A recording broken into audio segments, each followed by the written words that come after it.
C'est très délicat parce que je pense que, honnêtement, des collègues de terrain, on discute et on a beaucoup de points communs, même si le travail est différent avec les agriculteurs, c'est qu'on travaille, on fait un métier qui nous passionne, un métier difficile.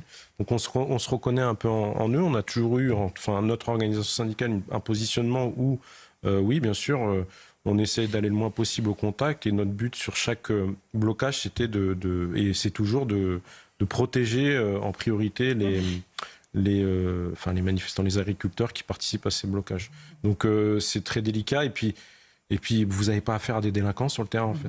Ça change tout et ça nous change beaucoup parce que quand on l'avait avec les gilets jaunes, même si hier soir on a eu des tentatives un peu de certains partis politiques à mon sens de récupérer un peu, de s'associer à cette manière d'exprimer sa colère.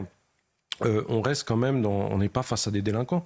On est face à des gens qui se lèvent très tôt le matin pour travailler, qui en quelque sorte nourrissent la France. Donc on est plus que touché et puis on se sent un peu, entre guillemets, solidaire. Donc on essaye de suivre pour le coup les instructions au maximum de notre ministère, de la préfecture de police. C'est souvent là d'ailleurs, en fin de manifestation, je dirais que les choses peuvent se compliquer. Oui, c'est les craintes, c'est, comme je vous le disais tout à l'heure, c'est la radicalisation, c'est la récupération, c'est ça qui nous fait le plus peur. Et puis ça, comme l'a dit le monsieur, des fois ça donne une vision au peuple qui est différente par rapport à l'expression et la problématique qu'on veut montrer aux yeux et aux yeux de tous, pardon.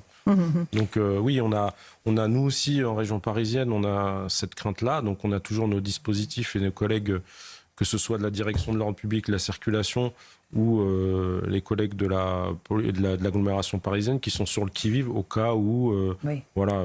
Mais bon, honnêtement, en ayant fait plusieurs maintiens de l'ordre, de manière générale, ça s'est quand même bien passé. On était face à des gens qui étaient très intelligents et qui, comme vous l'avez dit, monsieur, dans l'intention, c'était pas une intention